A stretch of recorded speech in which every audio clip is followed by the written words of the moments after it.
Hey, it's Allie Edwards, and today I wanted to talk to you guys a little bit about and give a demo of how the Crafters inks work on photos. So these inks, which are essentially pigment-based inks, are a little bit wetter than you would find with like a dye ink. It's not the same as StazOn, which is what I actually use most often on my photos. I did a whole other video that showed what the inks looked like stamping on paper, but I wanted to give you kind of a walkthrough of what they look like on photo paper.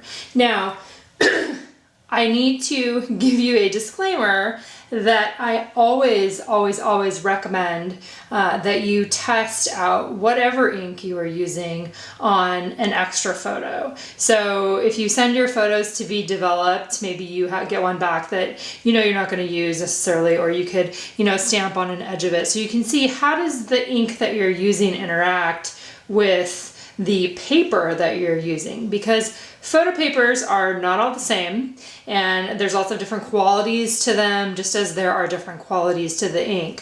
So you want to make the best choice for yourself, which is going to work with the way you document, the way you stamp, the way, all of those sorts of things. So I am a fairly laissez-faire stamper. Have had stamps made for a long time now, and have sold stamps for a long time, and have always been a fan of pigment-based inks. And so those were the kinds of inks that I wanted to have. We're calling these Crafters inks. They are acid-free, and as I said, they are water-based as well. So let me give you some examples of what they look like. I also have a StazOn here just to kind of show you comparing it to StazOn, which is the other ink that I would normally use. So I have a couple different stamp sets out here right now. I have a beach one, and I have one for seasons, and then I have a travel one as well. And we do have a special promotion happening with stamps for the month of June during the pre-order period for these first set of inks. So that's something to think about if you're wanting to pick up any more stamps. The first one I'm going to show you is I'm going to use this beach stamp on top of this photo. Now, when I've tried it a couple times previously, it almost has like a watercolor feel to it when you get onto some of these bigger words like this. So it's not, as you'll see, it's not like a pure, rich stamp over the top. And like I said, I'll show you that in just a second. I also wanted to say these photos are printed on an Epson Picturemate P400, PM400.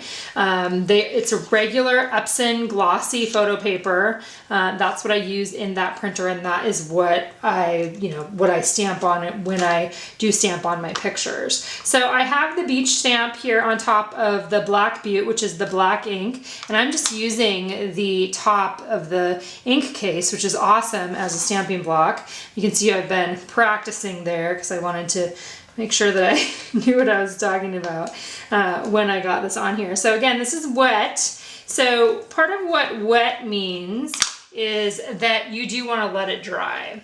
So let's say you stamp right there, put a little bit of pressure on top, pushing down a little bit, and then I usually just kind of rest my hand here and peel off.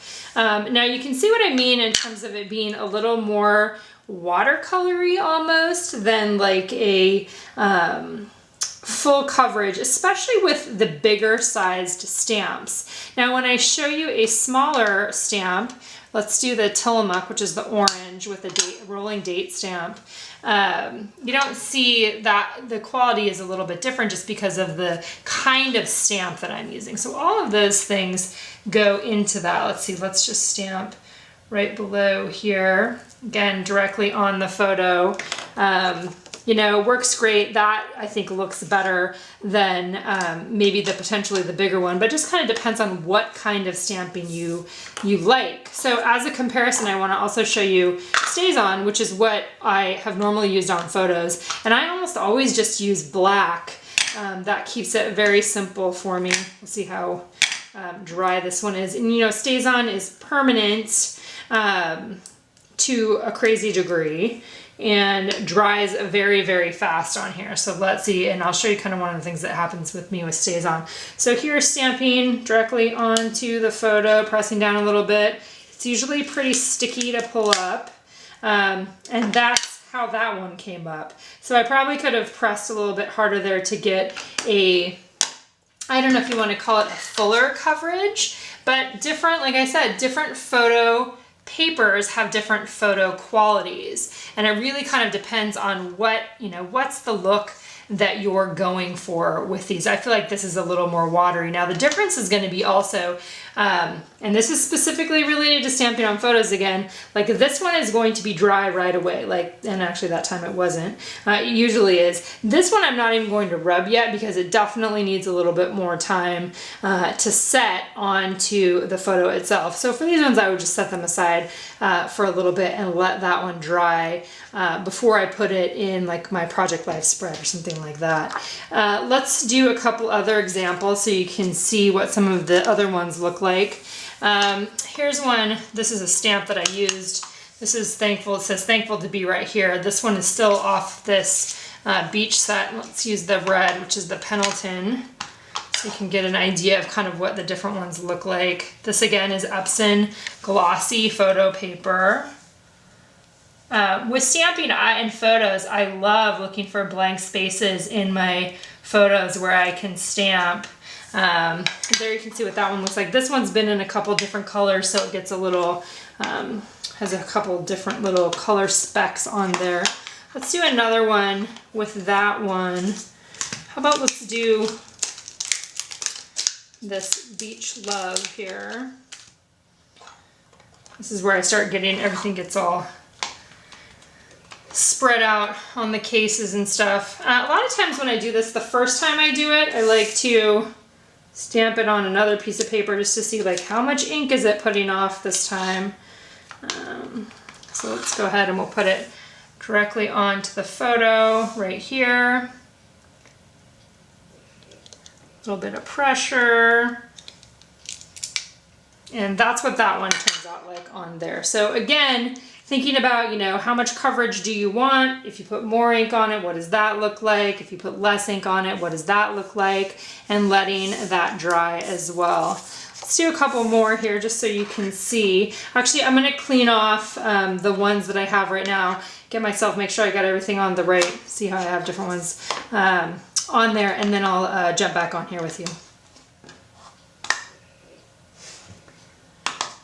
All right, so I want to use the black again to stamp on this one. I'm going to use one of these.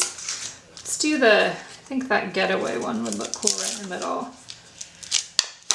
So let's try that one. I'm going to do the black again. Partly just so you can see the difference too with the thick, a really thick stamp versus a thinner stamp. And again, I'm going to practice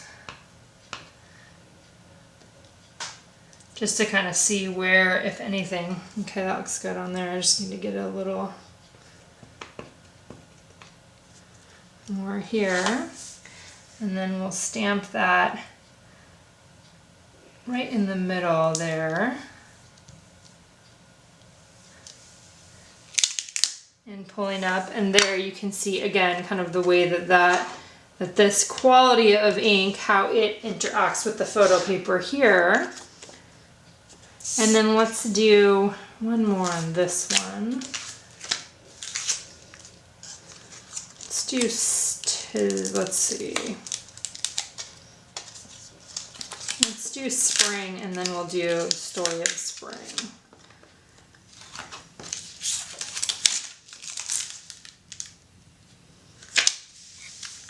Start getting messy. So let's try it. Let's do orange in the sky there.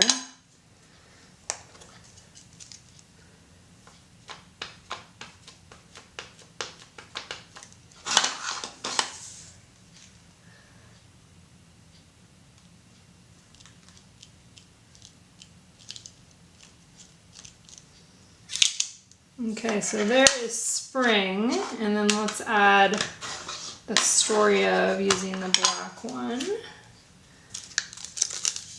is included on that set as well. See where I've already used it with the black.